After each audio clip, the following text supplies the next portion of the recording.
Galera, beleza? Seja muito bem-vindo, seja muito bem-vinda ao Set Point Podcast, um canal que fala de voleibol, liderança, construção e gestão de times e muito mais. Meu nome é César Feijão Benatti e eu tô aqui com meu brother Peter Bristotti. Tudo bem, irmão? Fala Feijão, fala galera.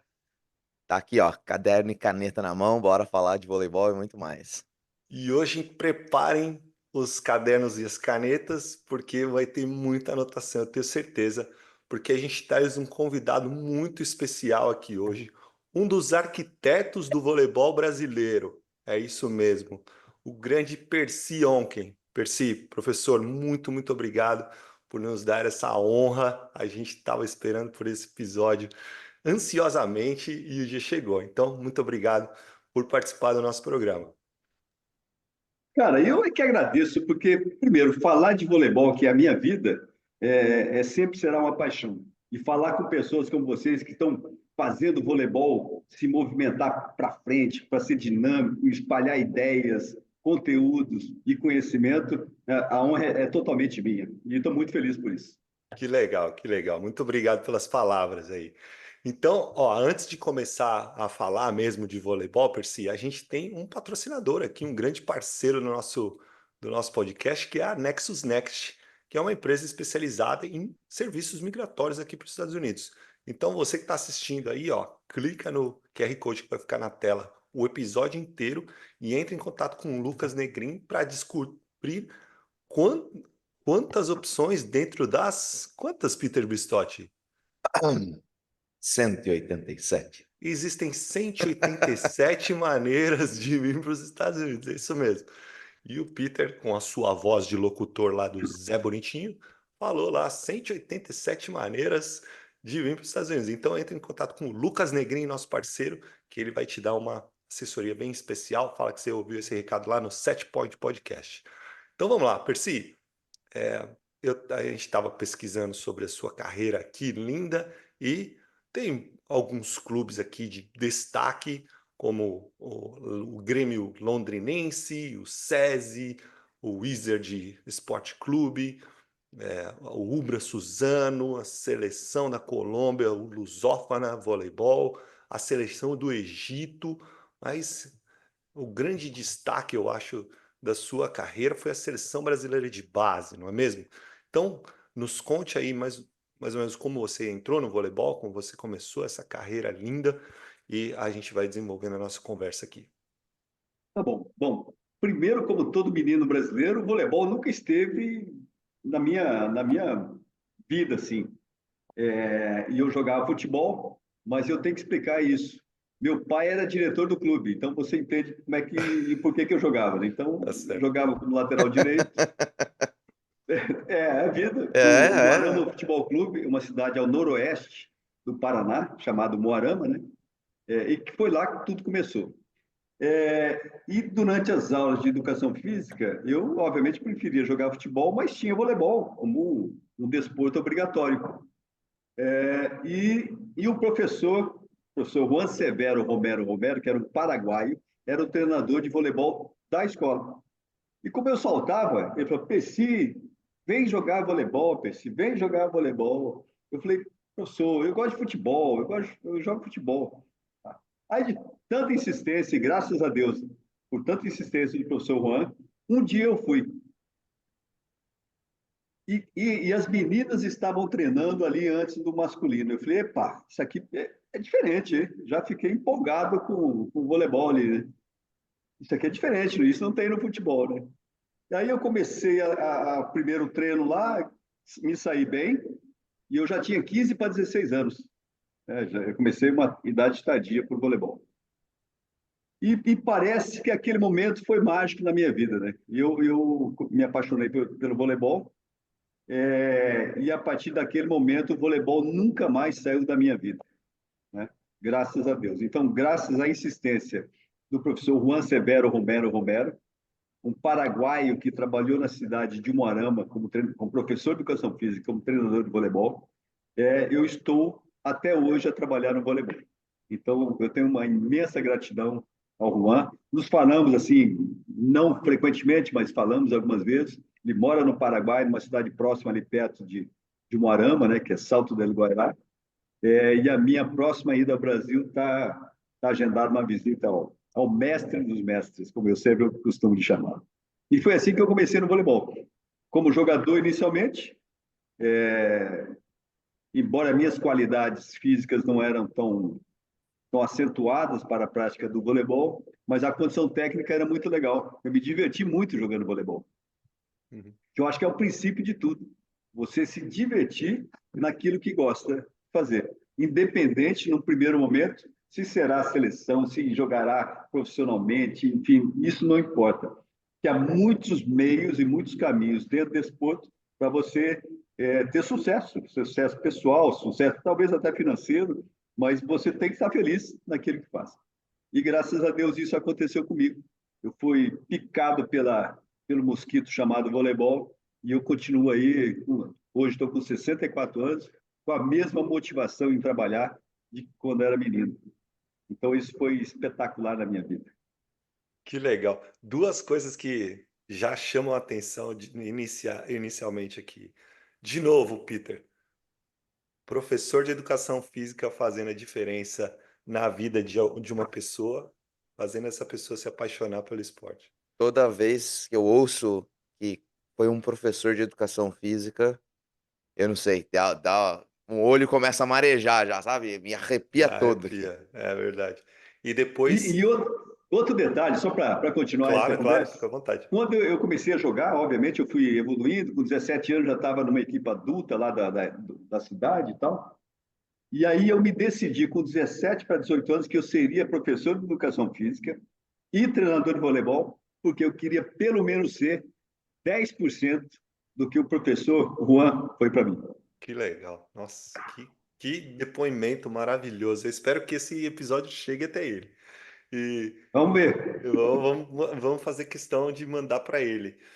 E Isso mesmo. depois a questão de se divertir, né? Fazer com que fazer daquele esporte uma diversão e depois, eventualmente, isso evolui para ser uma profissão, que foi todo o nosso caso aqui, né? E o caso de muitas pessoas que nos assistem. Eu quase não falo isso, Exatamente. né? Quase não falo isso Exatamente. da A gente, diversão. Tem é, 50 vezes no livro sobre se divertir, é, especialmente a gente está trabalhando com crianças, todos os níveis, né? Então, não, acho que nem no adulto, no profissional, se o atleta não tá lá com tesão de jogar, não, mesmo que seja o trabalho, né? Não tá fadado a não ir muito pra é, frente, né? exatamente. Exatamente. A paixão é a primeira coisa em tudo que nós fazemos. Isso não é só o Verdade. esporte, né? Em tudo na nossa vida, Uhum. se não tiver paixão pelo que está a fazer, as coisas desmoronam e não avançam, obviamente. E a gente toda vez que a gente dá mentoria, a gente faz muita consultoria com outros técnicos e sempre que nos perguntam o que que eu tenho que fazer inicialmente com o meu aluninho lá que vem na minha escola. Primeira coisa, e regra não negociável, é fazer com que o seu aluno se apaixone pelo esporte. Faça ele se divertir, faça ele gostar daquela atividade, seja através de qual método for. A gente é um grande defensor dessa linha. Então, Mas estão corretíssimos. Sem essa vibração, essa disposição, essa alegria, pá, não há nada, cara. Não há nada a construir. é isso aí. Infelizmente. Exato. E o Feijão sempre fala isso, né? Não seja o último técnico do seu atleta. Uma das nossas é não ser o último técnico do Não, atleta. é isso mesmo. Essa frase do grande John Castle. E, Yeah. Percy, aí, em certo momento, você virou técnico e evoluiu na carreira Ok. obviamente, no começo de carreira, a gente tem algumas referências. Quem eram suas referências no começo dessa carreira como técnico? Como isso Bom, aconteceu? minha primeira referência sempre foi o professor Juan. Isso Certo. foi o start de tudo aí, né? Aí eu, com 17 para 18 anos, decidi que seria professor de educação física e tal. Aí eu fui para a Universidade Estadual de Londrina, que é uma Grande cidade Well. próxima, Grande Uel, exatamente. Eu fui para lá e, e aí eu comecei a fazer educação física. E no meu segundo ano, ou seja, eu tinha 19 para 20 anos, uma cidade muito próxima de Londrina, chamada Rolândia, um professor de educação física chamado Edno Uemura, que já é falecido, infelizmente, ele procurou o professor de voleibol da faculdade. que é o professor Marival Antônio Másio. Procurando um profissional para começar a trabalhar com voleibol. Isso foi em setembro de 1980. E o professor Marival também foi um dos grandes profissionais que me orientaram para se tornar o profissional que eu sou, me indicou. Então, eu com 19 para 20 anos, eu já comecei a minha vida profissional como treinador. E por incrível que pareça, o primeiro trabalho que eu fiz oficial na minha vida foi como treinador de voleibol. Não fiz outra coisa. Então, se Legal. alguém falar, Percy, que tal fazer isso? Cara, eu nem sei por onde começar. Agora, com voleibol, talvez eu já tenha os caminhos aí mais fáceis de serem seguidos, né? Então, meu primeiro trabalho profissional, com carteira assinada, essas coisas, foi como treinador de voleibol na cidade de Rolândia, em 1980. Então, foi lá que tudo começou. E foi um trabalho bacana, porque eu era muito jovem e eu tinha dois grupos, um grupo mais velho e um grupo mais novo, e conseguimos alguns resultados na época. A Rolândia sempre foi um polo de voleibol no interior do Paraná. Então, foi muito legal ter começado por lá.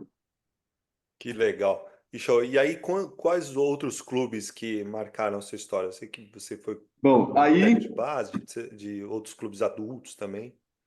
aí eu 1900, isso foi em 1980. Em 1981 eu voltei para a cidade de origem, Moarama. Eu fiquei um ano trabalhando lá, mas uma parte mais administrativa da prefeitura, porque havia os Jogos Abertos lá em 82. Eu trabalhei 81 e 82 lá. 83 mudou-se a política, e quando muda-se a política, muda-se praticamente tudo, como é comum no Brasil, né? Aí eu decidi voltar para Londrina, que foi a melhor coisa que eu fiz na vida também. Uma das melhores coisas que eu fiz na vida. Voltei para Londrina e assim que eu cheguei em Londrina, havia um clube que já não existe mais, que é o Canadá Country Club. Acho que vocês já ouviram falar isso, desse clube. Canadá Country Club participou de Liga B na época e tal. E eu comecei um trabalho lá, em 1983. Então, o precursor também de um trabalho mais profissional foi exatamente o Canadá Country Club, o extinto Canadá Country Club na cidade de Londrina. O Canadá participou de Liga B, Liga Sul na época que tinha, enfim, tentou jogar, mas sempre com jovens, né? Sempre com jovens. Aí depois eu fui para o Grêmio Londrinense, jogamos a Superliga Feminina pelo Grêmio Londrinense. Uma das poucas, trabalhei muito mais com o masculino do que com o feminino, né? Uhum. E uma das melhores coisas que eu fiz lá no Grêmio Londrinense foi conhecer a minha atual esposa. Que legal. Eu sempre falo, a melhor coisa que eu fiz no voleibol feminino foi conhecer a minha esposa, que era levantadora, né? Era distribuidora. Aqui fala distribuidora. Isso daí. E aí foi a melhor coisa que eu fiz no voleibol para a minha vida, né? Feminino. Aí depois disso, em termos de clube, eu fui para Campinas, trabalhei na Wizard Campinas em 2005. 2005, acho. Não, 2004, 2005. Aí depois eu fui para a Ubra Suzano, né? Depois da Ubra Suzano, não, antes eu fui para o SESI Gravatás, em Uberlândia. Eu joguei 2 épocas, 2 temporadas com o SESI Gravatás e depois eu fui para a Ubra Suzano, né? E aí, a partir de 2006, eu só trabalhei com seleção. Meu contrato passou a ser anual e tal, então eu fiquei à disposição da seleção de 2006 até o meu último ano, que foi 2015, né? E aí, Legal. depois da seleção, apareceram as oportunidades internacionais, que também foram fantásticas na minha vida, né? Vamos falar de todas elas aqui. Isso aí. Mas Boa. vamos falar de seleção, então, que a gente... Quando começou na seleção, professor? Eu comecei. Foi interessante minha ida para a seleção, né? Eu fiz um estágio com o Marquinhos Lerbach, acho que foi em 1990, eu acho.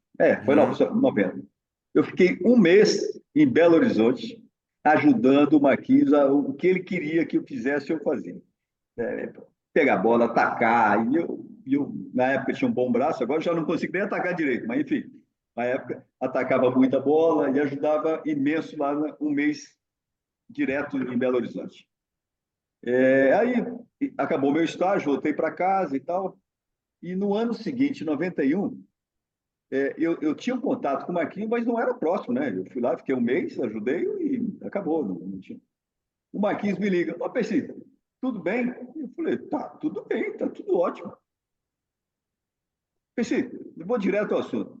Estou ligando para você, para te convidar para ser segundo assistente técnico da seleção brasileira, que na época era infanto juvenil.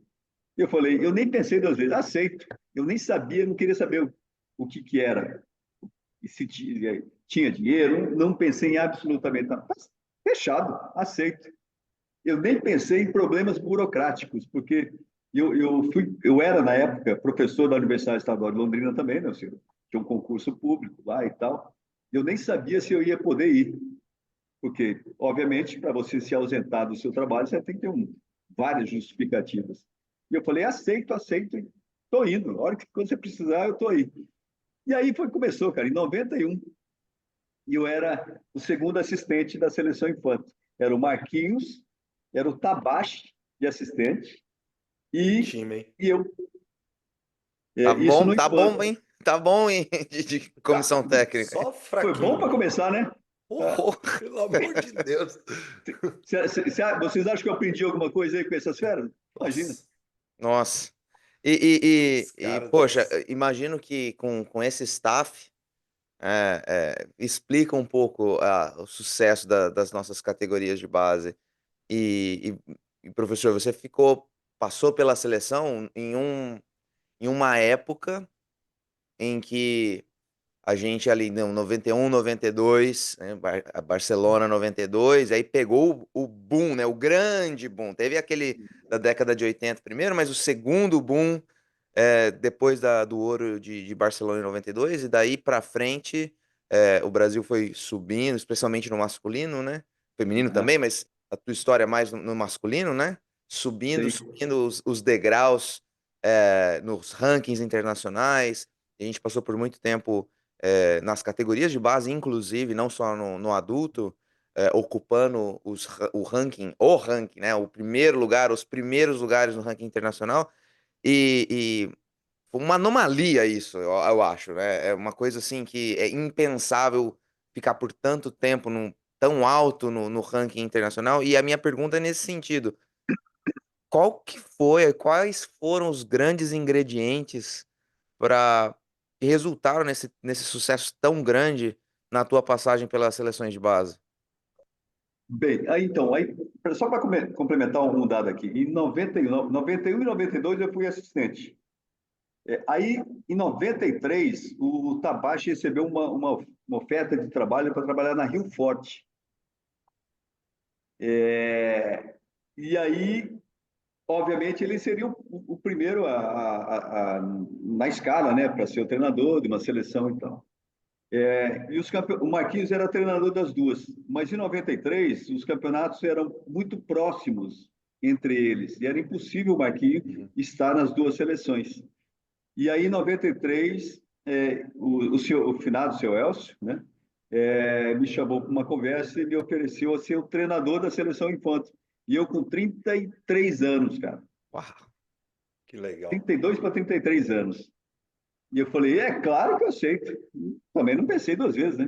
E aí começou a minha história como treinador. Eu já tinha sido campeão mundial em 91 com o Marquinhos como assistente, né? Que foi o primeiro título mais importante da minha vida até então. E a partir de 93, eu assumi como treinador da seleção infanto, a sub-18 à época, e depois Uhum. passou a ser sub-19. Bem, mas os ingredientes são muitos, eu acho. Primeiro, esse boom que teve, né, a partir de 92, e a quantidade de atletas que buscavam o voleibol como uma primeira opção desportiva no Brasil cresceu absurdamente. Obviamente, quanto a quantidade é maior, a possibilidade de se encontrar uma qualidade passa a ser maior também, obviamente, né? Aliado a isso, os programas que o Marquinhos preparou muito bem lá atrás, né? Eles a cada ano eram consolidados de forma a dar a melhor estrutura de trabalho. Nós não tínhamos Saquarema ainda, Nós trabalhávamos em Belo Horizonte, Poços de Caldas, Londrina, levei várias vezes o treinamento para Londrina. Então, nós ficávamos como alguns ciganos, né, para tentar achar as melhores condições de trabalho até 2003. Então, o programa era muito forte. Em 93, nós já tínhamos algumas experiências internacionais prévias aos mundiais. Isso fazia uma diferença brutal, cara. Fazia uma diferença brutal. E uma coisa que às vezes eu até me arrependo um pouco era a carga de trabalho que nós tínhamos. Era uma coisa absurda, né? Então, quando eu vejo alguns ex-atletas caminhando normalmente e não sentindo muitas dores no joelho, eu fico imensamente feliz, porque a carga de trabalho à época era uma coisa absurda, muito diferente, obviamente, do modelo atual, mesmo porque as regras foram mudadas. Antes era um jogo com 15 pontos, depois foi mudado para os pontos corridos. Então, mas a carga de trabalho era fundamental para que nós conseguíssemos jogar em altíssimo nível, né? E como o trabalho era muito próximo da Sub-19, mesmo não tendo Saquarema, né? Praticamente nas mesmas cidades, então o convívio e o confronto entre as seleções era inevitável. Então nós jogávamos com a seleção Sub-21 muitas vezes. E isso, obviamente, tinha uma maior vantagem, digamos assim, para as seleções mais novas, Mais obviamente, né? novas, Então, sim. do que propriamente para as seleções do ano, né? Então, nós tirávamos Interessante. muito proveito disso, além da experiência internacional. A experiência internacional, ela é fundamental para que você chegue ao campeonato com as melhores condições possíveis e sem e ter tido a oportunidade de viver os mesmos problemas que serão encontrados no Campeonato Mundial. Ou seja, só jogando com equipes grandes é que você vai sentir a tua dificuldade A, para estar pronto para jogar. a gente falou com vários convidados se não todos, praticamente todos, disseram da importância desse ingrediente que é a experiência internacional. Fala um pouquinho mais para a gente sobre isso. Quais são essas... Por que é tão importante ter rodagem internacional, professor? Bom, primeiro, eu vou voltar um pouquinho aqui. Tá bom. Eu considero assim, todo atleta de seleção brasileira, de qualquer seleção, né? Obviamente, não só a brasileira, jogadores especiais. Que se jogar no mesmo nível, imagina, um jogador, você, por exemplo, Peter, você tem a condição de ser um atleta de altíssimo nível, por alguns motivos, quer seja técnica, quer seja física, quer seja, enfim, qualquer coisa. Mas você joga 200 jogos, vou exagerar aqui, Tá na bom. temporada, no seu nível. Ou seja, esse jogador especial que eu o considero não está sendo desenvolvido para enfrentar grandes desafios. Porque a facilidade de jogar no seu nível, na sua categoria, no seu estado, contra os mesmos clubes, é muito fácil. Você não sentirá pressão. E eu só acredito que há evolução se houver oposição. Quer seja a oposição no seu próprio time, né? Para isso é o teu trabalho que vai fazer a sua equipe crescer igualmente, né? Isso vai até um limite e depois você vai ter que ter oposição maiores para poder evoluir. E é exatamente isso que acontecia com as seleções. A seleção, por ser especial, porque ali todos são bons, não é como um clube. Você sendo bom, você joga mesmo jogando mal, porque você é o melhor do seu clube. Na seleção Uhum. não há essa possibilidade. Imagina 5 ponteiros, você olha para a esquerda, pô, esse cara é bom. Olha à sua frente, pô, aquele cara é bom. Olha do seu lado direito, esse cara é bom também. E assim vai. Ou seja, você tem que trabalhar no seu limite o tempo todo. Isso é um grande diferencial na relação clube e seleção. Nunca será a mesma coisa. Por mais que os treinos são praticamente os mesmos. Uhum. O que é feito no clube não é feito muito diferente na seleção, mas a capacidade da oposição do jogo ser mais evidente faz todo mundo crescer e aquele treino da seleção passa a ser melhor que o clube, porque a qualidade é maior. e a Sim. necessidade de evolução também é maior, né? Então, nós dávamos essa oportunidade aos meninos de vivenciar essa oposição com jogos internacionais. E os programas brasileiros até 2000 e talvez 2007, 2009, que foi o nosso último campeonato mundial ganho pelo Brasil, né? Os programas das seleções eram fantásticos, cara. Eram dos melhores do mundo. E certamente muitos Nossa. países tiveram esses programas como exemplo e, obviamente, melhoraram de acordo com as suas características geográficas, enfim, financeira e tal, e melhoraram esses programas. Hoje a Itália tem um programa que é imbatível, é impressionante a qualidade do programa mesmo. E nós, por alguns problemas financeiros e talvez de condução também, eu não posso afirmar isso na nossa confederação, nós perdemos um pouquinho essa capacidade de vivenciar essa oposição que eu tanto apregou, eu acho que é extremamente importante. E aí fez, não só isso, obviamente, né? Eu acho que o desinteresse no voleibol, de uma maneira geral, caiu no Brasil, né? Hum, No masculino, acho que o feminino ainda continua com uma grande procura, mas o masculino decaiu um pouquinho. A quantidade de clubes formadores decaiu. Os treinadores apaixonados, abnegados do voleibol, alguns já deixaram de trabalhar por vários motivos, talvez financeiro, enfim, N motivos para parar, ou a idade também vai chegando, uma hora o rapaz já não aguenta trabalhar, obviamente, e essa paixão pelo voleibol, eu acho que decaiu um pouquinho. A sorte é que tem surgido bons treinadores jovens e com essa capacidade de entendimento do que é necessário fazer, né? Mas não é fácil. Quando tudo não anda muito bem, é complicado, né? Eu acho que a tecnologia tem tirado um pouquinho o interesse, obviamente, no mundo inteiro, né? Uhum. Da prática desportiva. A obesidade cresceu, a capacidade locomotora também decaiu, e assim vai. Mas nós temos que voltar a ter os programas fortes no sentido de dar oportunidade aos atletas de, de checar a sua capacidade técnica e física, né, contra os grandes, né? Isso não entendi. é Sim. segredo. Sem O dúvida, sem dúvida. Feijão, às vezes a gente vê que nessa máquina do voleibol brasileiro, falando do voleibol brasileiro, porque a gente tá falando do voleibol brasileiro, são várias engrenagenzinhas aí que estão meio capenga, né? São É, várias frentes que precisam de atenção.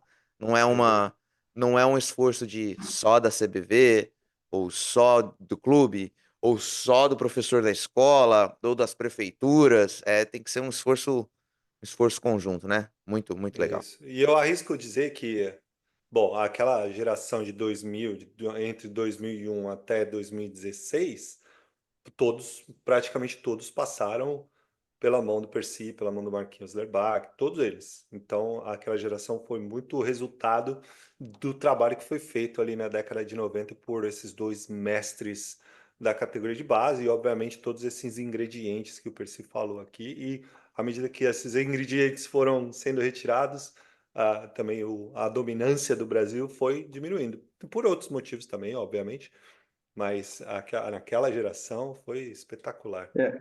Uma coisa que eu gosto de falar é o seguinte: nas gerações mais antigas, nós conseguíamos tirar 3, 4 jogadores com potencial para jogar na seleção adulta. Uhum. E à Sim. medida que os anos vão passando, essa capacidade de tirar 1 ou 2 jogadores, 3 jogadores, ela vai diminuindo também, percebe? Verdade. Uhum. Então, por exemplo, uma geração que marcou muito, a geração do Carelli, que é 91, 92. Ele é Uhum. 92, Uhum. né?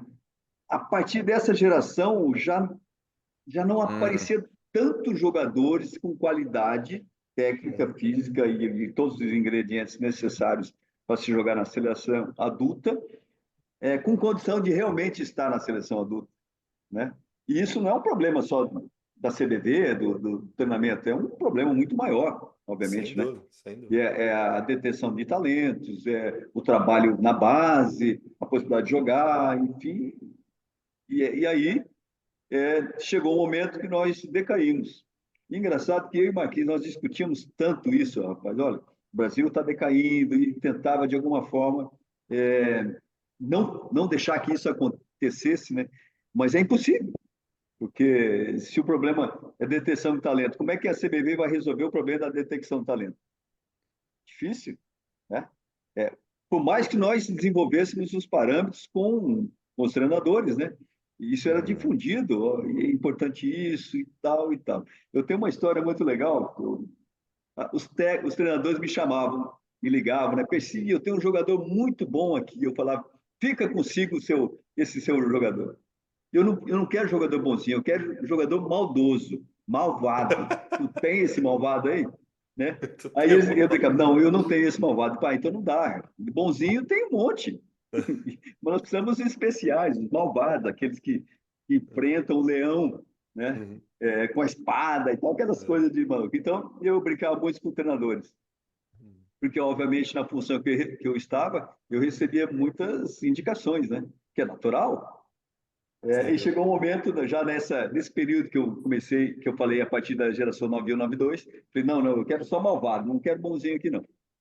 Ficou essa brincadeira aí. Maravilhoso. E, poxa, só reiterando o que você falou agora há pouco, alô, federações estaduais, prestem atenção no trabalho que vocês estão fazendo. Olhem, só uma coisa interessante, a gente gravou com o Robinho Fonseca, que é um dos diretores da Federação Mineira. Volta aí, você que está assistindo, você da Federação Paulista, Paranaense, todo o Brasil, volta e assiste o episódio com o Robinho, que ele deu o caminho das pedras aí para desenvolver o voleibol em âmbito estadual. Mas seguindo aqui, Percy, você, depois desse ciclo maravilhoso na seleção brasileira, você teve algumas experiências internacionais, que ainda está tendo, inclusive, né? Então, Uhum. Colômbia, Egito, Portugal, Catar. Catar. Então, pô, um monte de lugares de culturas completamente diferentes. E como que essas culturas, o que esse mix de cultura pôde te ensinar como técnico de voleibol e o que você pode trazer de lição para a gente? Na verdade, a capacidade de adaptação a diferentes modelos, a diferentes culturas, né?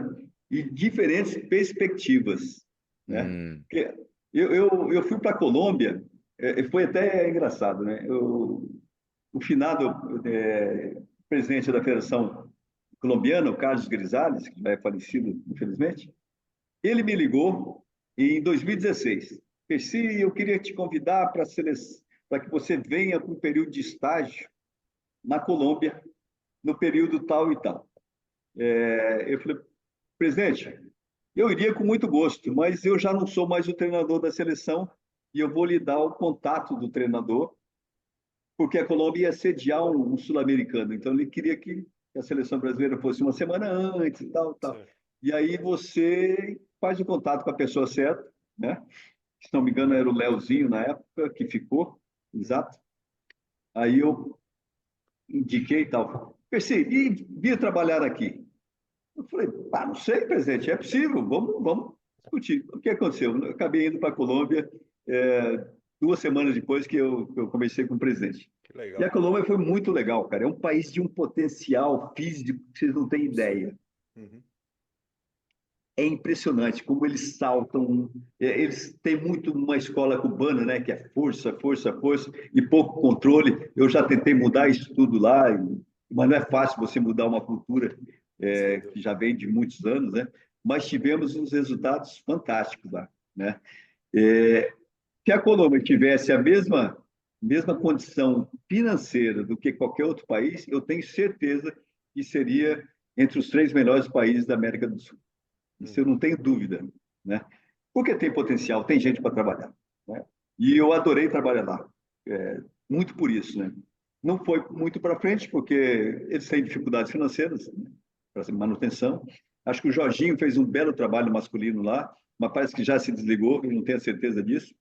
E o Uhum. Rizola ele revolucionou o voleibol feminino da Colômbia, né? Uhum. Então, ou seja, brasileiros que vão pelo mundo aí Uhum. para tentar mudar alguma coisa, né? É, o outro país acabou a Colômbia. Eu fui para assistir a Olimpíada no Rio, em 2016. A minha esposa era voluntária do voleibol lá, e eu voltei da Colômbia e eu fui para o Rio para ter com ela, tal. E ela já conhecia o técnico do Egito, que é o Xerife. Ele era o treinador do Egito na época, né? Já conhecia de um universitário, aquela universidade. A Universidade. minha esposa jogou universidade, conheceu o xerife lá e tal, e encontrou com ele lá no Rio. Ele falou: Luiz, eu preciso de falar com o Percy urgentemente. E eu falei: eu já vou para aí, eu converso com ele, né? Uhum. Aí eu fui assistir o jogo do Egito contra, já não me lembro quem, contra quem, e ao final do jogo, eu fui ter com ele na arquibancada do Maracanãzinho. Ele, Percy, o que você acha de trabalhar no Catar? Eu falei: Catar, pai, eu nem sei direito onde fica isso, mas vou procurar saber, né? Percy, eles são honestos, pagam bem, tal, e tem potencial. Eu falei: pá, já é você falando, chefe, eu acho legal. Só que, paralelo a isso, eu tinha recebido uma proposta da República Tcheca para ser o treinador lá do Sub-19. Eu até viajei para Praga, encontrei com o presidente, eu achava que ia assinar o contrato, e eles vieram com a conversa: não, vamos ver e tal. Eu falei: mas eu vim para cá praticamente para fechar um contrato, né? E aí o que nós podemos pagar é isso e tal e tal. Aí eu falei: ó, isso é difícil. Eu fiz uma contraproposta e eles ficaram de me mandar uma resposta por e-mail. Eu falei: porém, eu tenho outras possibilidades, eu vou escutar outras pessoas, né?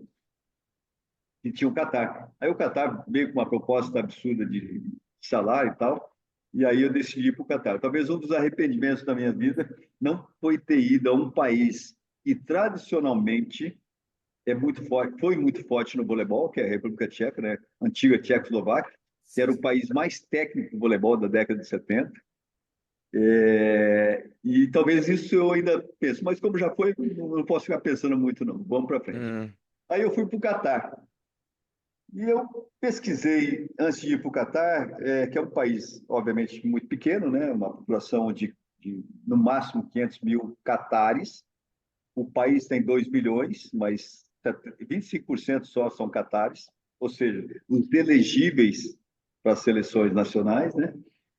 Só tem 9 clubes jogando os campeonatos locais.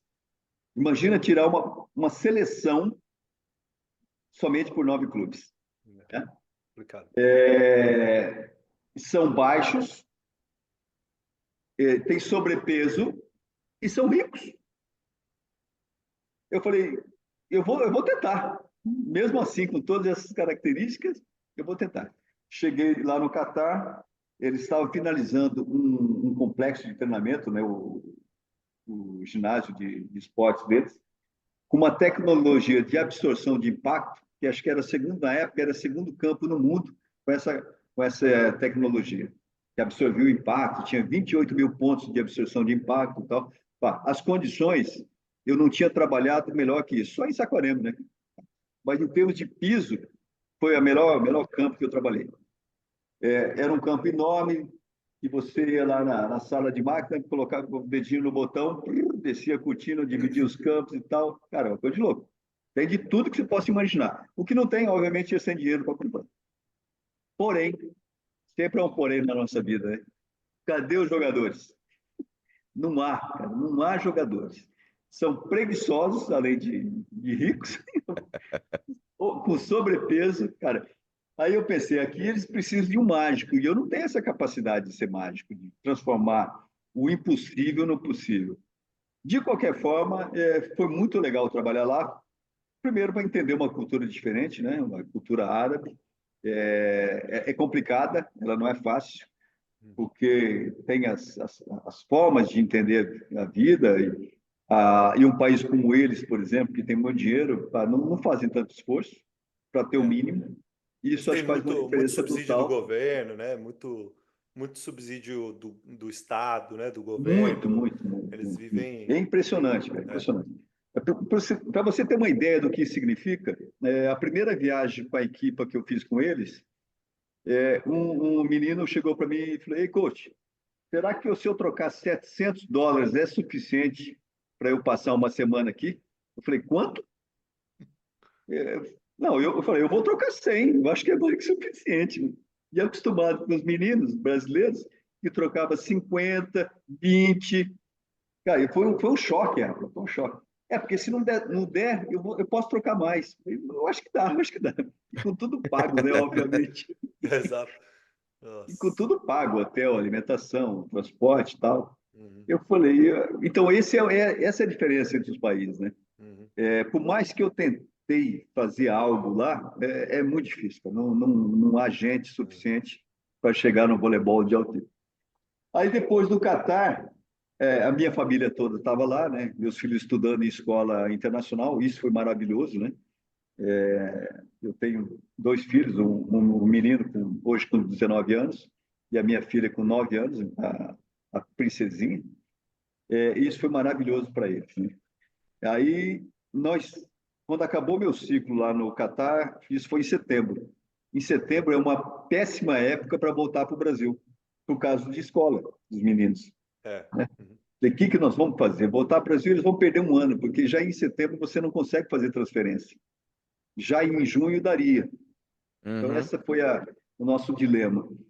Aí, a minha esposa fez contato com o João Saudade, que é daqui de Portugal, da Universidade de Lusófona, e comentou que eu estava saindo do Egito. Ela falou: pá, vem para cá trabalhar comigo aqui na Lusófona, Voleibol Clube e tal. Eu não posso pagar a mesma coisa que o Catar, mas alguma coisa eu consigo pagar e tal, tal. Aí viemos para Portugal muito mais por uma decisão familiar, né, das crianças irem começar a escola em setembro, outubro, que é quando começa cá, tal qual nos Estados Unidos, onde vocês estão, uhum. e do que voltar ao Brasil. Cara, e foi muito legal, porque Portugal é um país maravilhoso para morar, né? É difícil ganhar dinheiro, mas para morar é uma coisa fantástica. Aconselho assim a quem não conhece que venha conhecer Portugal, que é muito, muito bacana mesmo. E aí, aqui surgiu a possibilidade de eu ir trabalhar no Egito, por aquele projeto da Federação Internacional, que é Volleyball Empowerment, que, enfim, tenta difundir o voleibol pelo mundo, com treinadores em todos os sentidos, de todos os países, enfim, por aí. E aí eu estou nessa até maio do ano que vem, eu tenho contrato com o Egito, e assim é mais ou menos a minha vida como treinador internacional, né? E o Egito que vem dando porrada em um monte de gente, assustando muita gente nos últimos anos, diga-se de passagem. Cara, foi engraçado. O último Mundial foi na Bulgária, né? Foi em final de agosto. Até, acho que acabou dia 30 de agosto. Disputa de sétima a oitava. O destino quis que fosse Brasil e Egito. E tá eu de um lado e do outro lado o Zene, o Kakaroto, os treinadores Uhum. que eu tive a oportunidade, alguns de lançar na seleção, né? Tal, e continua até hoje, que é maravilhoso isso. E do lado o velhinho, aqui, no final, ganhamos 3-1 do Brasil, o Egito ficou em sétimo lugar. O Egito é outro país, cara, que tem um potencial incrível, cara, de evolução. E estão evoluindo. Porque eu acho que no ranking nós estamos ali ou melhor que o Brasil ou igual ao Brasil. Quer dizer, isso primeiro é histórico para o Egito, né? Nas Maravilhoso, três poxa. categorias, sub-21, sub-19, sub-17, nós estamos ou à frente do Brasil ou no Cara, mesmo nível. Quer dizer, então eu acho que eu estou ajudando de alguma forma pô, o com voleibol certeza egípcio absoluta. para evoluir, né? Eu também acho, viu? Eu acho que tá. Eu acho que E Mas o Queiroga também o Queiroga, trabalhou com eu você. estive com o Queiroga o fim de semana passado, ele está na Coreia agora, já não está mais lá, Tá, né? Eu sei, ele tá lá com o Sanaê, né? Mas ele É, passou um bom tempo lá com você no Egito. Na verdade, ele foi lá em 2019, né? Eu indiquei o Queiroga para ir para lá, porque eu tinha um contato com o xerife me ligou, falou, eu tenho um treinador que saiu do Peru, e eu acho que ele é um bom treinador. E eles ficaram, se não me engano, em oitavo ou nono no Campeonato Mundial Sub-19 feminino, que foi lá no Cairo. Eu acho que foi até hoje a melhor classificação do Egito no feminino, em mundiais. Quer dizer, o Legal. Queiroga fez também um Não, belíssimo o trabalho Queiroga é lá, né? maravilhoso. Ele é muito Não, bom. ele é espetacular. E aí, mas a minha função no Egito não sou treinador, eu sou treinador dos treinadores, Ah, Uhum. né? que legal. Então, o meu trabalho é tentar organizar numa visão mais abrasileirada dos sistemas de treinamento e da organização dos programas de trabalho. Então, e nesse intermeio aí, eu já consegui ir para a Itália 2 vezes para jogar campeonatos com a seleção do Egito, coisa que era impensável no passado para eles. Primeiro, porque eles não têm um contato. E eu já tenho um contato, então eu facilitei a vida. Já estamos inscritos para ir em abril para um novo torneio do Sub-19, né? E isso, quer queira, faz toda a diferença na evolução, que é aquilo, você jogar contra a oposição que eu falei no início. Se Sim. você não tiver oposição, meu amigo, você não vai crescer. Não tem hipótese. Porque quando você sentir a primeira oposição, tu não está preparado. E aí perde. Aí o treinador não sabe por que eu perdi. Porque você talvez não tenha preparado na oposição necessária que se faz em campeonatos de altíssimo nível, né? E isso fez uma diferença grande assim para nós. Pela primeira vez, o Egito ganhou do Irã, em toda a história, foi na Sub-17, agora. Ganhou da Argentina no Mundial do ano passado, lá na Argentina. Quer dizer, então acho que tá indo, está fluindo. Poderia ser muito melhor? Eu acho que sim, porque a organização deles é difícil, cara. Por exemplo, eu tinha o ano passado convite para ir para o Brasil, nós fomos para o Brasil, para Saquarema, e depois para a Argentina. E eles confirmaram isso na última semana antes da viagem, cara. Ou seja, Hum. pagaram muito mais caro pelos bilhetes aéreos, deixou aquela loucura, vamos, não vamos, vamos, não vamos, que acho que atrapalha, né? Porque todo Sem mundo, dúvida, quando com você certeza. programa, você operacionaliza o mais rápido possível para você ir. Então, Uhum. eles têm esse pequeno defeito de postergar as coisas para decisões próximas são mais preguiçosos que os brasileiros, pela cultura, né?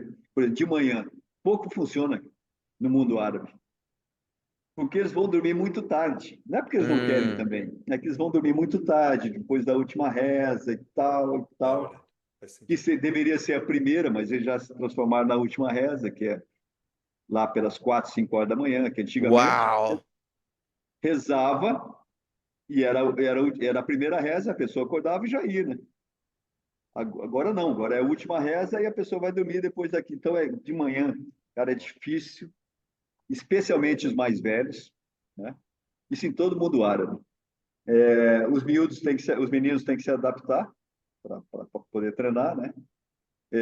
E a questão da organização, se tivesse, cara, e com um pouco mais de dinheiro, eu acho que estaria no top 5 do mundo em qualquer categoria. Nossa, Poxa. que legal.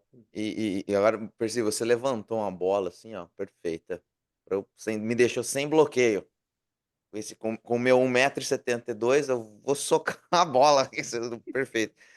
Você começou a falar, né, de que aí no Egito a tua função é treinar os treinadores. E aí eu queria entrar um pouquinho mais a fundo em voleibol. Vamos falar de voleibol, de metodologia, porque eu acho que se tem alguém que pode ensinar bastante pra gente é a Percy Onken. Então, vamos lá, professor. Você disse lá no começo que a carga de trabalho das seleções de base era muito alta e tal, e que isso mudou um pouco com a mudança da regra, né, do Rally System, né, para o Rally System do Point Score, Side Out System. E conta pra gente o que que mudou, né, de quando você começou na seleção, como é que eram as metodologias de treino lá na década de 90 e tal, e o que que mudou mais recentemente, tanto na sua passagem quanto pela seleção brasileira e nos outros lugares também, né? Quais são as diferenças metodológicas? Ok. Bem, quando eu fui para a seleção em 91, aliás, antes, até no estágio, eu já identifiquei que algumas coisas que eu fazia lá no meu clube, lá no Canadá Country Club, já não era feito em alguns lugares, né? Então, isso já foi um grande avanço no meu entendimento de como as coisas devem funcionar. E a diferença era assim, não era muito diferente a organização da semana, por exemplo, né? Uhum, Pela manhã, pouco salto, de tarde, não é que não saltava, fazia a equação lógica para não sobrecarregar a quantidade de salto, né? Na semana ou no dia que seja. Dividia-se em períodos de intensidade fraca, média, para forte, nós tentávamos organizar dessa forma a semana de treinamento, né? E considerando que quando se tratava de uma intensidade alta, obviamente o salto estava envolvido, né? Então, os treinamentos técnicos específicos de ataque, de bloqueio, eram considerados uma carga alta de trabalho e a recepção, defesa e levantamento já com salto, obviamente, mas não na sua plenitude da força, que é o 100% da capacidade de salto, né? Como o sistema era diferente, né? Quando eu comecei era 15 pontos. A minha primeira final do Mundial foi contra o Japão, foi 3-0, era 15-7, 15-7, alguma coisa lá. Mas era mais repetitivo o negócio, né? Você demorava repetia. 5, 6 horas o jogo. Não chegava tanto, mas, enfim, demorava bastante ali e a carga de execuções por cada fundamento era muito maior também, né? Então, nós tínhamos um treino adequado ao que se esperava, né? E, então, isso acho que mudou bastante. Em questões de treinos específicos e side-out ou transição, pô, não mudou muito. Mudou a forma de jogar. Isso sim mudou, mas a disposição dos específicos era muito parecido com quando eu terminei, né? Certo. Porque havia uma sequência lógica na semana enfim, então isso não mudou. Os treinos mudaram algumas coisas, obviamente, né? Então essa carga foi diminuída, né? Taticamente, tecnicamente, não vejo tanta diferença do que era feito lá na década de 90, 2000 até agora, né? Uhum. O que, o que aumentou exageradamente foi a capacidade do recurso como uma arma eficiente das equipes, né? Ou seja, a empurrada, a caixinha, usar o bloco, um jogo mais malandro que as grandes equipes hoje fazem no mundo, não é só força, em detrimento da força. Na época era mais força, talvez, do que essa malandragem do jogo, de entender o jogo, que é possível fazer pontos de diversas formas, né? Isso na época não tinha tanto. Obviamente que tinha, mas não com tantos recursos. Ataque. Quando eu comecei a jogar, eu tinha ataque e gancho. Alguns fazem isso hoje e dão certo, né? Quer dizer, então tem essa melhoria dos recursos técnicos no intuito de fazer o ponto de forma mais rápida até, né? E isso talvez seja o mais difícil para ensinar o jovem.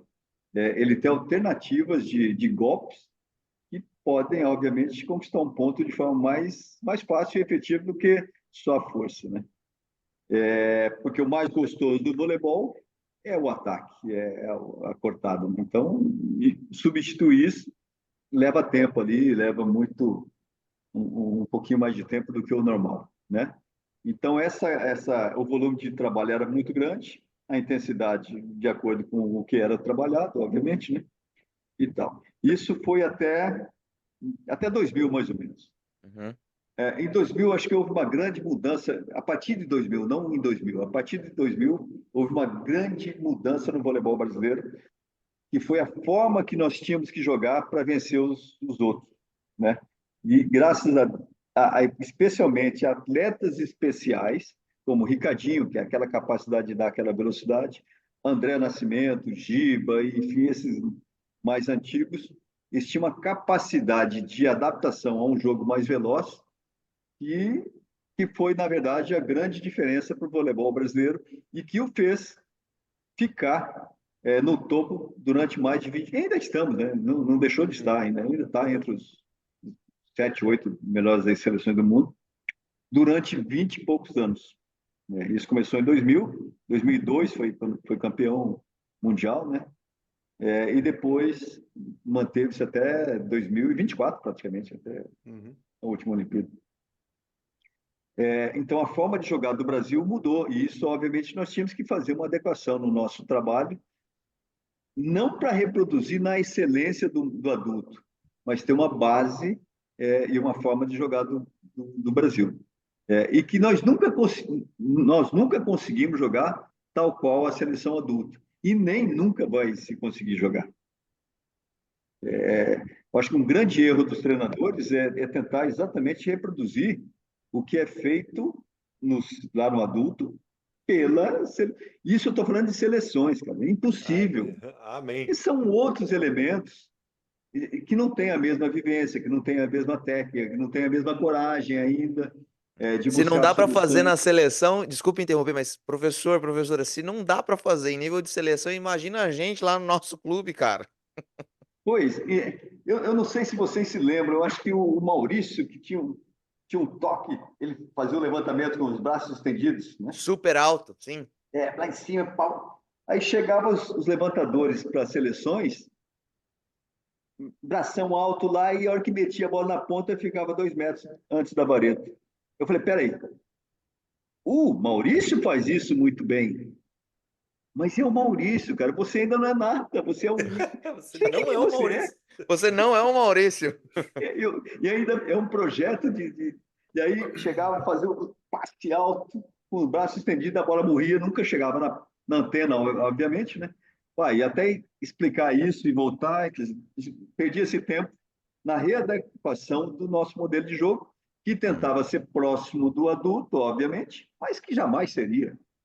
E nem tínhamos a intenção de ser. Na verdade, era é, ter a sensação do que era melhor, o que de melhor eles faziam e adaptar dentro do sistema que a gente pensava. Né?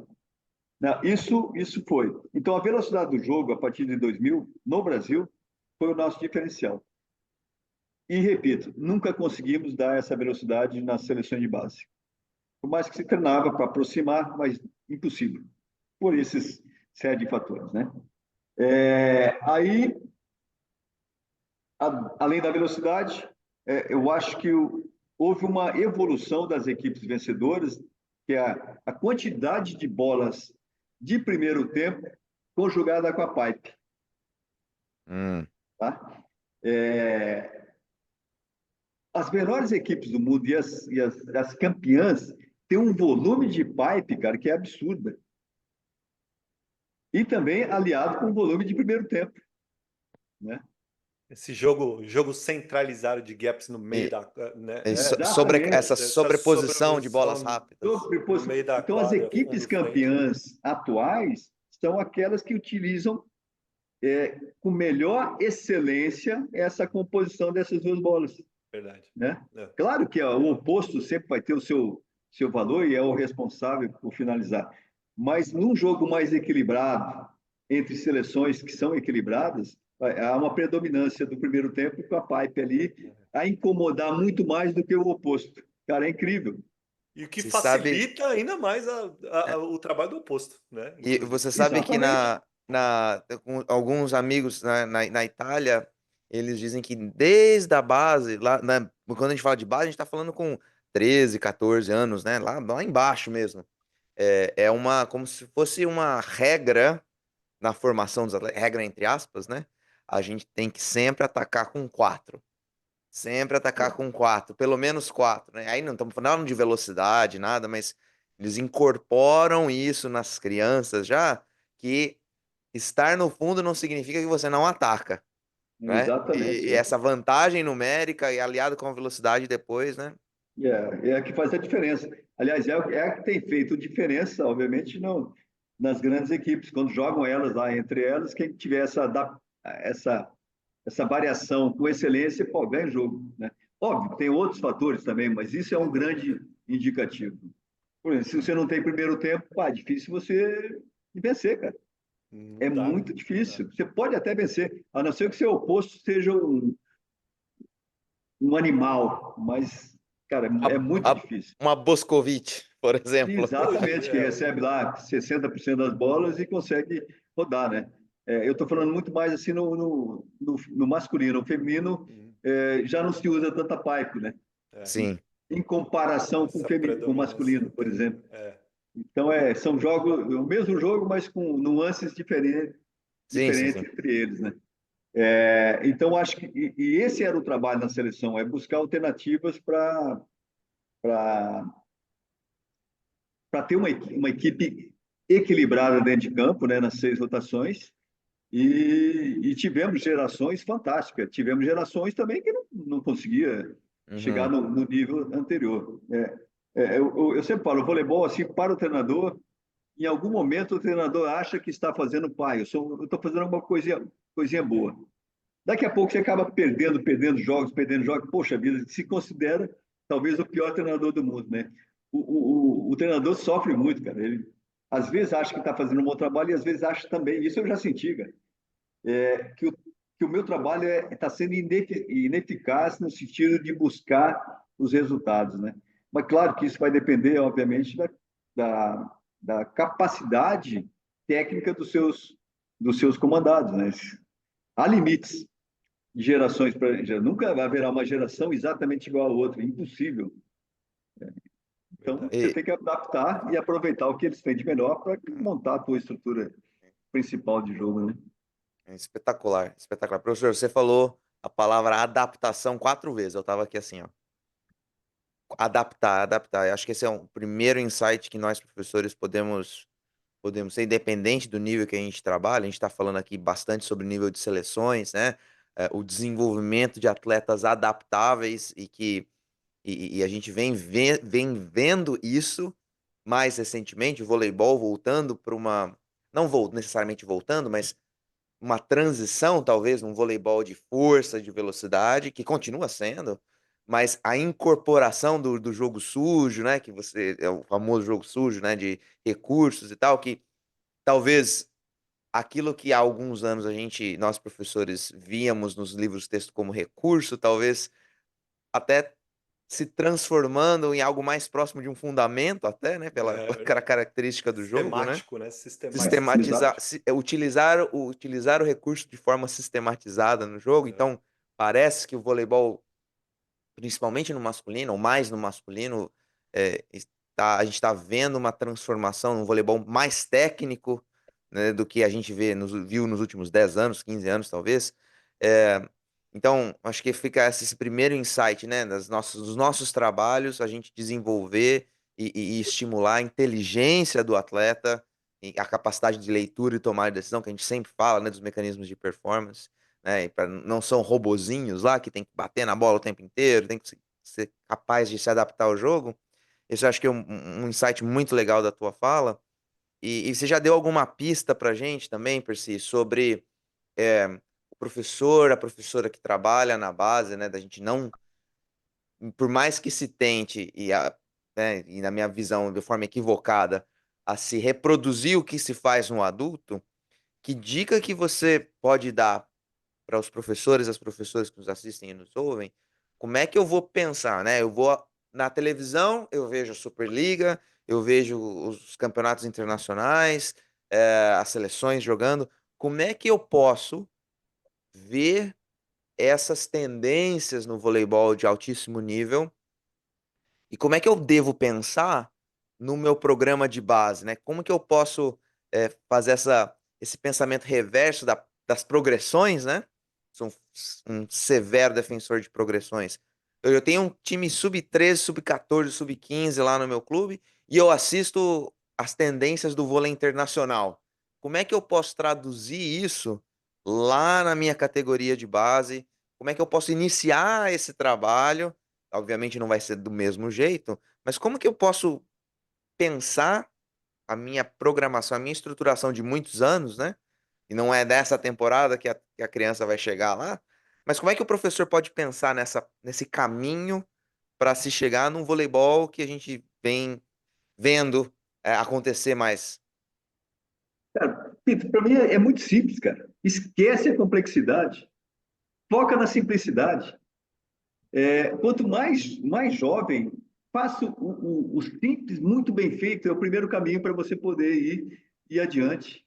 Né? O que acontece? Vê a complexidade do jogo de uma Superliga, de um campeonato mundial, qualquer coisa. Cara, esquece aquilo. Aquilo é muito bom para aquelas seleções. Agora, fazer o simples bem feito, cara, é o mais difícil de tudo para quem está iniciando.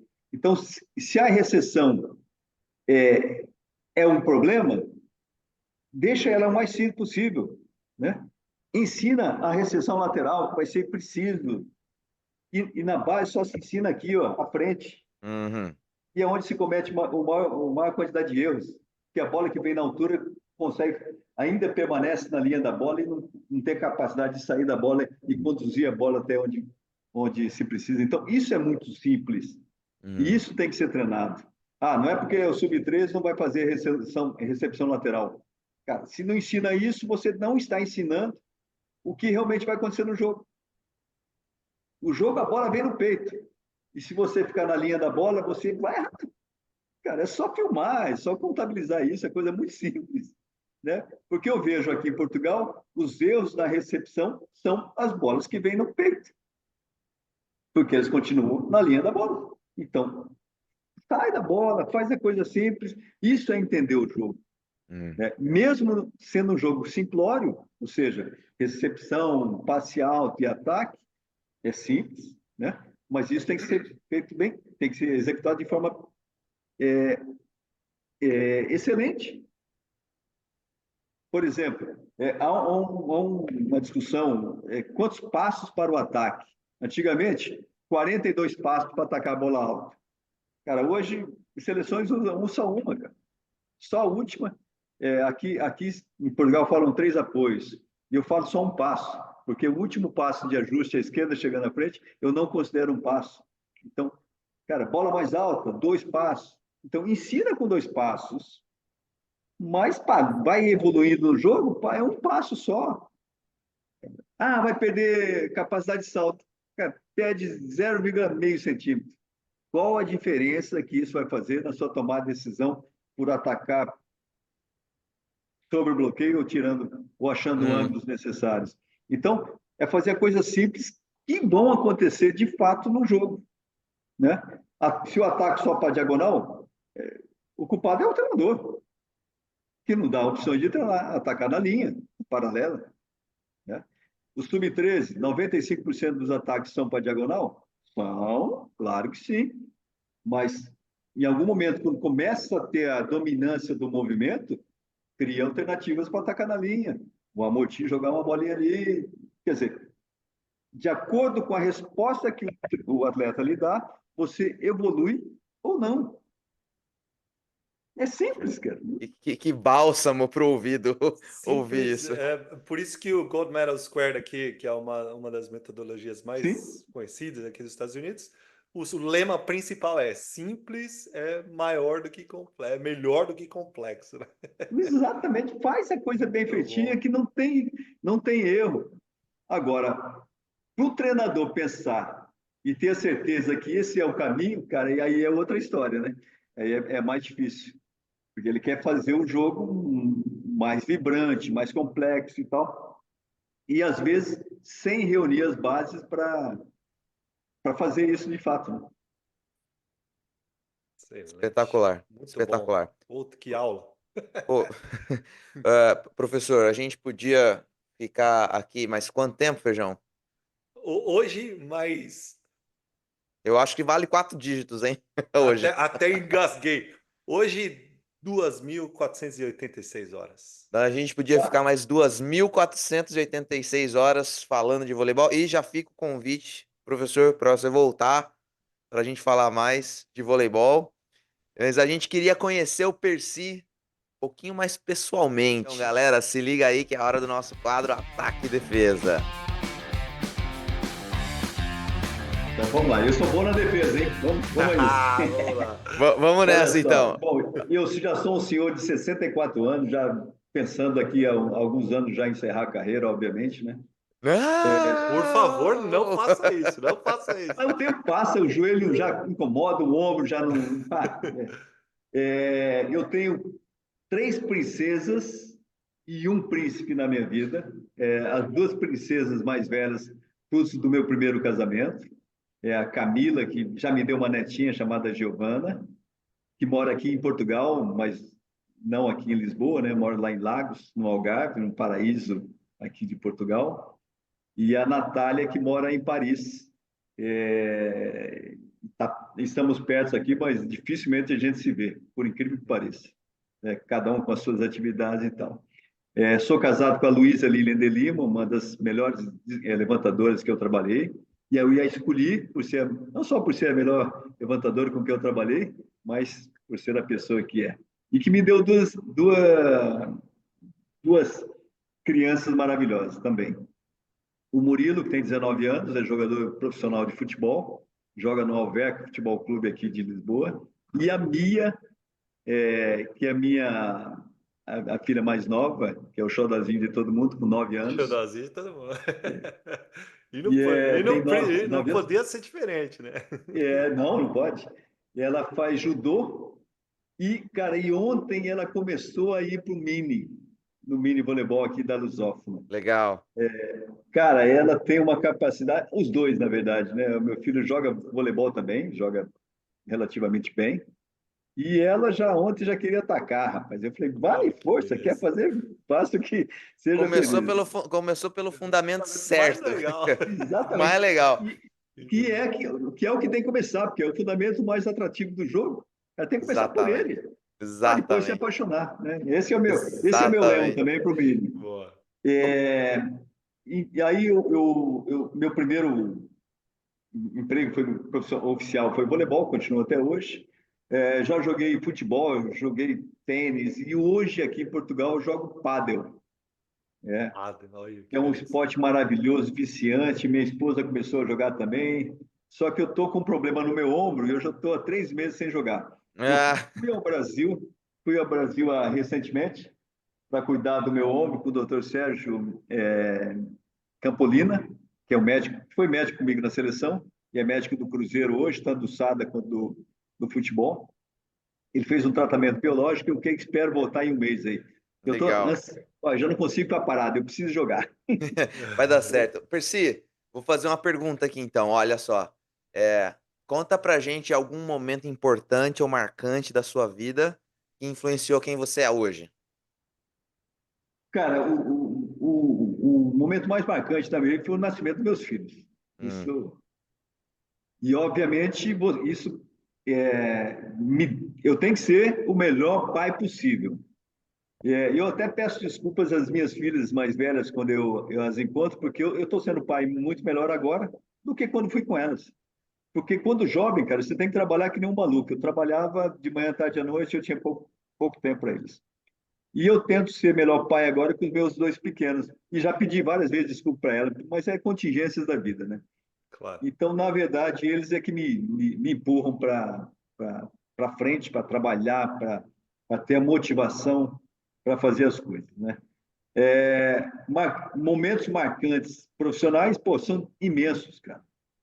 Mas o melhor de tudo para mim é ter a oportunidade de ter amigos nos 5 continentes que eu já viajei.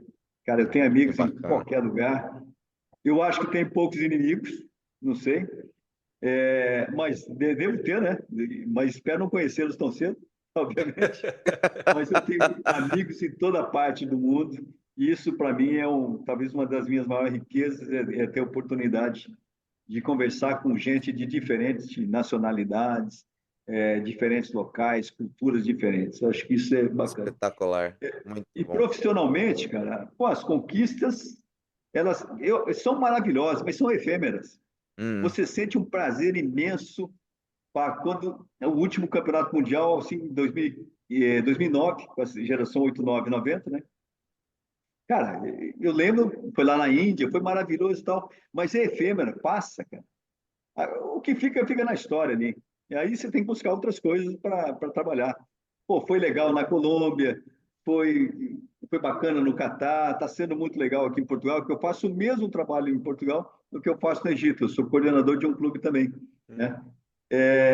Está sendo muito legal no Egito. Então, são os momentos profissionais, eles são efêmeros, eles vêm, acontece e passa. Aí você tem que buscar novos desafios, né? Muito bom. E é assim a vida.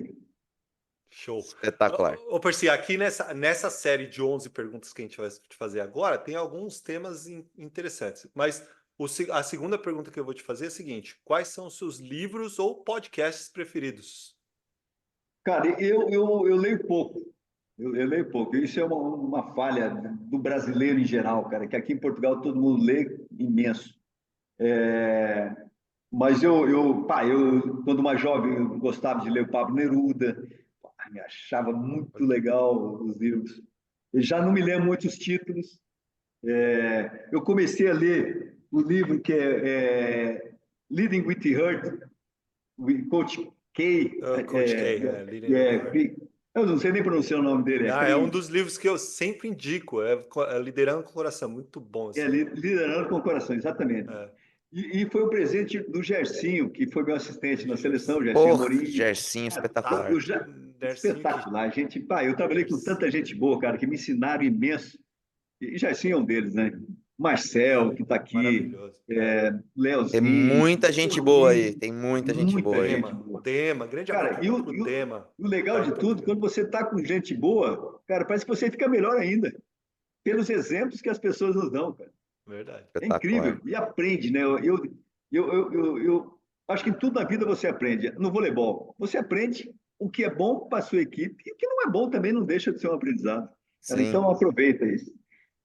Mas eu gosto muito de séries, cara. Ah, manda pra Eu gente sou, então. eu sou apaixonado pela Segunda Guerra Mundial e tenho uma razão muito forte para isso. Meu pai participou do primeiro escalão dos pracinhas na Itália, né? Então, e a Segunda Guerra, para mim, muito em função dele, né?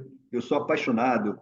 Eu assisto filmes. Pô, se tiver um filme de guerra, da Segunda Guerra em especial, cara, eu assisto, né? Legal. E séries, assim, muito mais é, atuais, tipo Narcos, adorei. Nossa, muito bom. E os Vikings, adorei também. E assim vai. São essas Não sei se você já viu, mas tem uma série em português, o título ficou O Homem do Castelo Alto. não vi ainda. É um livro que foi adaptado e conta, uma viagem, assim, como teria sido a história do mundo, especialmente nos Estados Unidos, se a Alemanha tivesse vencido a Segunda Guerra Mundial. Ok. Então é um Vou universo procurar. alternativo, é um universo alternativo, assim, é muito legal, muito O legal. oposto ao que aconteceu. Vou procurar. Exatamente, exatamente. Mas muito legal. Mas a série, acho que ela não foi gravada até o final da história. Aí tem que ir pro livro. Aí se quiser Ok, ver a ok. história completa. Mas a série é muito legal. Vamos lá, a próxima pergunta. Priscila, você falou pra gente que lá no começo da tua carreira, da influência do teu professor de educação física, né? Como é que é o nome dele de novo? Juan Severo Romero Romero. Ah lá, professor Juan, muito obrigado, hein? Muito obrigado aqui em nome do Brasil. Mas, hoje em dia, você tem algum mentor, pessoas com quem você conversa sobre os mais variados assuntos? E se tiver, quem são seus mentores? Rapaz, quando eu comecei, essa palavra não existia muito para eu Uhum, começar, porque todos eram mentores ali, todos queriam ajudar. E no ambiente que eu trabalhei, isso era muito forte, das pessoas se ajudarem. Mas eu sim, tive imensas pessoas que que contribuíram para eu uhum, me tornar o profissional que eu sou. Além do professor Juan, o professor Marival Mazes, que foi meu professor de voleibol da faculdade, que abriu as portas para o meu profissionalismo como treinador, né? Então foi através dele que eu consegui atuar e trabalhar imediatamente com o voleibol. O Marquinhos Lebar, cara, sem o convite dele, talvez essa história jamais eu ia ter essa oportunidade de falar com vocês. Ele abriu as portas da seleção e me deixou lá, cara, por um tempo de 24 anos, cara, eu trabalhei na seleção. Né? Então, o Marquinhos Lebar também é um deles. E fora isso, cara, todos os treinadores que faziam parte de Saquarema, nós tínhamos algumas coisas muito legais lá, que era a troca de informação, cara. Ah, eu estou fazendo isso, eu estou fazendo aquilo, ia assistir o treino dele. Ei, ô Luiz Omar, pô, o que você está fazendo aí? O que é isso? Às vezes precisava de ajuda, os técnicos iam ajudar as outras seleções, percebe? Isso no Isso é masculino, no demais. feminino. O Zé Roberto, antes da Olimpíada, que ele ganhou foi 2000 8 e 12. contra a Rússia na final, 2008, não. Não, 2008 foi contra os Estados Unidos, os dois, né? Estados Unidos e Estados Unidos. Jogou Mas a as semifinal foi A contra a Rússia Rússia. foi. Isso, Foi semifinal, as 2008, eu quartas. acho. acho que sim. A semifinal de 2008 foi China e 2012 foi Japão. Foi Ah, Foi mas talvez tenha sido nas quartas de quartas de final. final de então, 2012. é, é, Aquele a- jogo absurdo. mas teve uma final com a Rússia? Não, não teve, né?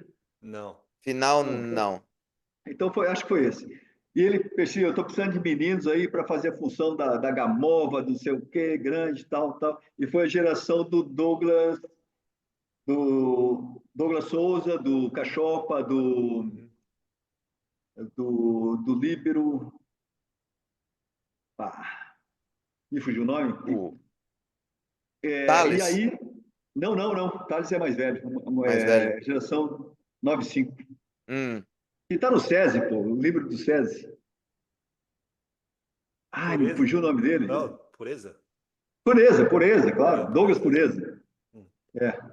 E esses meninos ajudavam o Zé, acabava o treino, eles iam lá ajudar o Zé, fazendo a função de pegar mais alta e tal, tal. Até quando ele foi campeão, ele falou, agradeceu, né? E o trabalho dos meninos, ajudando lá. Então, cara, isso que fez também o voleibol brasileiro crescer, cara, essa troca de experiências ali. Nós tínhamos, toda quarta-feira à tarde, era o futebol das comissões técnicas, e depois o churrasco. Cara, e no churrasco a gente ficava discutindo o quê? Futebol? Não, voleibol, claro. Maravilhoso. Tinha a resenha do futebol, claro, mas logo após era o trabalho de cada um e tal. Cara, e isso me fez crescer como treinador e como ser humano, obviamente, imensamente. Então, se tiver a oportunidade de estar com pessoas boas ao seu lado, cara, não perca a oportunidade.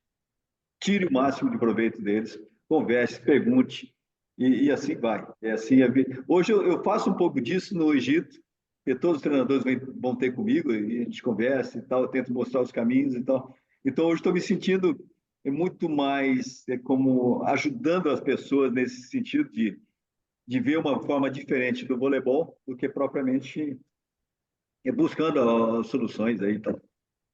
E é isso que a espetacular. gente tenta fazer nesse podcast também, Percy. A Exatamente. gente está nessa missão aqui através desse canal. Mas é isso aí. Muito Seguindo bem. aqui, Percy, se você pudesse mudar uma coisa no mundo do esporte, o que que seria? Respeito, né? A gente vê tanta falta de respeito por N motivos aí, decisões especialmente alguns desportos como futebol. Pá, eu fico indignado com aquela pressão dos árbitros. Não dá mais. Eu acho que é respeito independente de quem quer que seja, de qual religião, qual é a cor, Uhum. nada. Respeito. Só. Não é nem mudar, é aumentar, cara. Porque o respeito existe, né? Por muita gente, mas não é para toda a malta. Eu queria que fosse todo mundo. Muito bom. Maravilhoso. Belo Muito bom. recado. Percy, você tem algum arrependimento na sua vida? Algumas coisas que eu fazia no voleibol eu me arrependo, cara, especialmente em treinamento. Que hoje eu vejo que não tinha lógica nenhuma fazendo, né? Hum, Se eu pudesse voltar atrás, talvez eu faria alguma coisa diferente, né?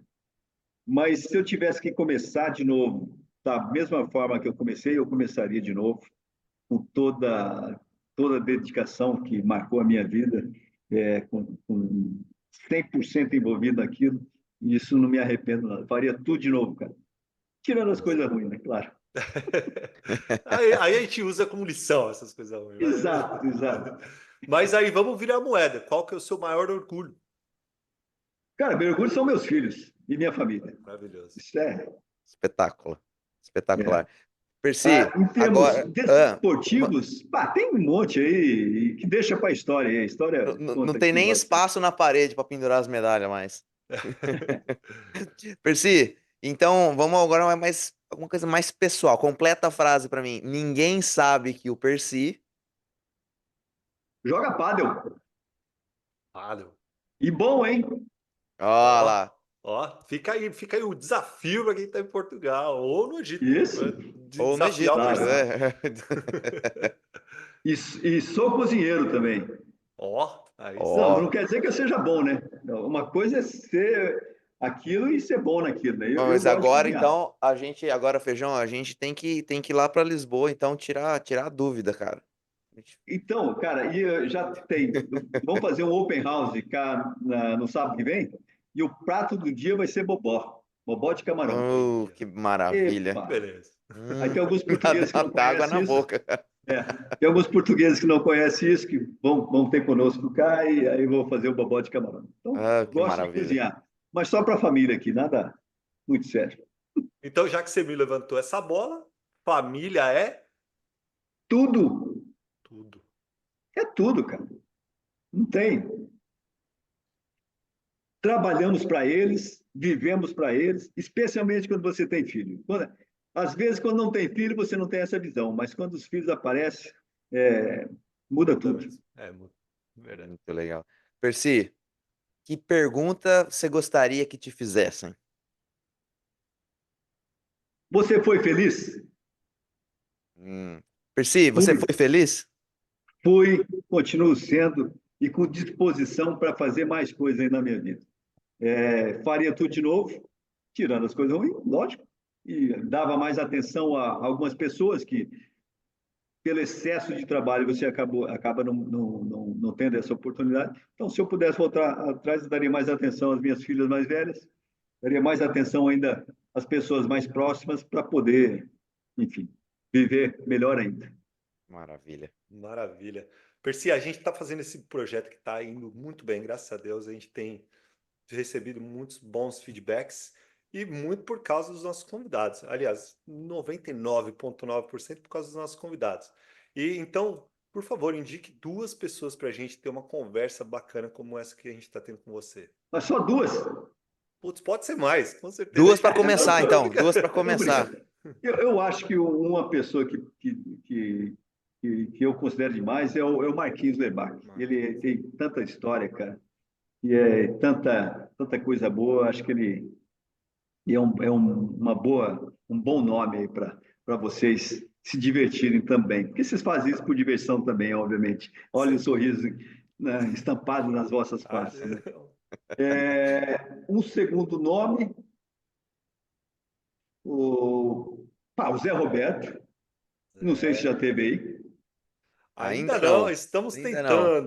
tentando, senhor Zé Roberto. Tá Zé difícil, Roberto, mas Bernardinho, esses caras é, têm que estar presentes, né? O Leozinho, o Cadillac, o Gersinho, o Zene, esse pessoal todo, o Risola, né? Risola também acho que fez Isola, um belo a gente está trabalho tentando aí. com toda essa galera aí, com E é o excelente, Gersinho, vai por ser exemplo. maravilhoso. Muito bom. Muito bom. Eu já tenho ó, 8. Oito. Aê, Anotei aqui 8 nomes. já temos uma lista Excelente. boa, hein? Muito Percy, bem. Percy, poxa, a nossa maior audiência são de professoras e professores que estão nos mais variados níveis e locais e nichos, desde do interior da cidadezinha lá do interior do Brasil, aquele abnegado realmente, até campeões mundiais como você, atletas olímpicos, atletas de base, pais, entusiastas, torcedores, gente que entra no site da Sport TV só para ver que hora que vai passar na televisão qualquer jogo de vôlei. É, toda essa galera nos assiste. Deixa um recado para quem nos assiste, consome nosso conteúdo. Bom, se você é apaixonado pelo voleibol, como eu acho que o voleibol brasileiro precisa de você, cara. Da forma que você pode ajudar. Se você é um professor, pô, descubra os talentos, as joias que tem nesse imenso Brasil, tem muitos. Você que é treinador, melhora a joia que foi descoberta pelo professor. Você que é um treinador mais experiente, dê oportunidade para ele crescer, jogando contra oposições sérias, e acima de tudo, faça o simples bem feito e seja feliz. Soltou o microfone É aqui, ó. isso. Que final. Espetacular. Ô, Percy, poxa, é de verdade, a gente podia ficar mais 2.864 horas conversando com você, mas a gente sabe, né, a vida, a gente tem que trabalhar, né? Poxa, eu não sei nem por onde começar a agradecer tudo que um dos arquitetos do voleibol brasileiro, tudo que você fez pelo voleibol brasileiro. Eu acho que dificilmente alguém um dia vai encontrar palavras para agradecer a tua marca e que muita gente que não acompanha voleibol de base às vezes nem sabe quem são os personagens.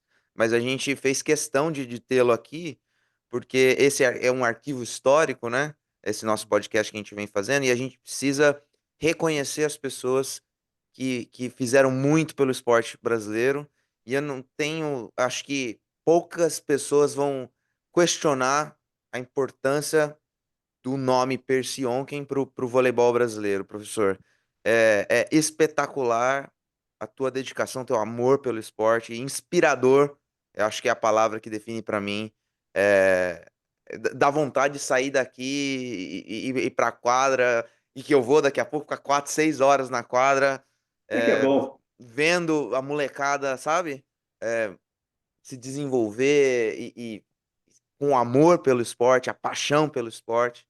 E eu acho que ter conversas com pessoas como você nos fazem querer aprender mais, buscar mais, conversar mais, ouvir mais as pessoas que sabem mais do que a gente tem mais experiência. Eu te desejo, primeiro, muita saúde para desfrutar dos momentos com a tua família, para desfrutar dos momentos de sucesso nos seus projetos. Não, eu só desejo que você não vá muito bem lá no Egito, não, tá? Porque senão aí Pois, complica para nós. Não, tô brincando. Muito sucesso, professor, em todos os seus projetos. Que você possa continuar ensinando muito mais, não só atletas, mas mais professores, para que a gente possa, de verdade, continuar esse legado. É difícil, né, vestir qualquer camisa da seleção brasileira depois da sua, da sua passagem por lá, mas com muito carinho, com muita dedicação e com muita coragem, os professores que passam pela seleção, pelos clubes, pelos projetos, pelas escolas, pelas prefeituras, é, vão fazer, eu tenho certeza, depois de ouvi-lo hoje, com mais afinco, com mais dedicação. Obrigado, obrigado demais. Muito obrigado. cara, Professor, fala aí, depois eu não, falo. deixa eu só fazer um, um retrocesso histórico aqui na minha. Não sei nem se retrocesso é a palavra, mas uma busca aqui da minha própria história. Quando eu era infanto, juvenil, jogava lá no Pinheiros, tal. Joguei num nível legalzinho. E o meu sonho era ser o seu atleta lá na seleção brasileira de base, claro, né? Acho que o sonho de todo atleta de base é chegar numa seleção brasileira e a minha geração era muito boa, né? William Mago, André Nascimento, Rodrigão, Ezinho, Impressionante. o Rodriguinho, né, levantador, Haroldo, Aham. depois veio o Anselmo, essa geração 81 também que era muito boa, e eu infelizmente não tive essa oportunidade, mas sempre admirei o seu trabalho e quando virei técnico também, você também era uma referência para mim por toda a história, por tudo que você Uhum. construiu aí como e por isso que eu introduzi esse episódio falando que você é um dos arquitetos do voleibol brasileiro, porque realmente as gerações que ganharam tudo lá na década de 2000 tem muito à sua mão. E a gente, como brasileiro e como fã de voleibol e como pessoas que vivem no voleibol, tem que agradecer e reverenciar o seu trabalho, a sua pessoa para sempre.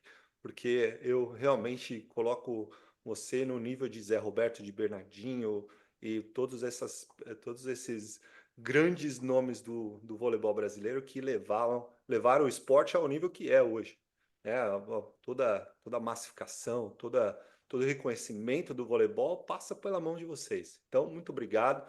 muito sucesso para você em todos os projetos lá no Egito, aí em Portugal. Que você tenha muita saúde mesmo para aproveitar os momentos com a sua família e que a sua carreira não encerre tão cedo, hein? Por favor, você tem muito a contribuir para o voleibol mundial e muito obrigado por nos dar essa honra de participar aqui com a gente. Esse que vai ser o último episódio do ano, inclusive, né? Esse episódio está sendo o último do ano, então a gente fecha com chave de ouro aqui com o Percy Young. Muito obrigado, professor.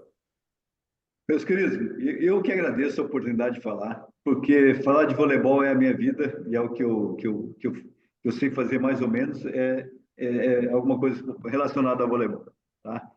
E eu queria só falar mais uma coisinha. Ano passado, na época passada, na temporada passada, eu trabalhei aqui como treinador na Lusófona Voleibol Clube. Talvez uma das equipes mais fracas tecnicamente que eu tinha trabalhado. Porém, uma das equipes que mais me inspiraram a ser treinador. Porque o trabalho e a dedicação das meninas, mesmo com muita deficiência técnica,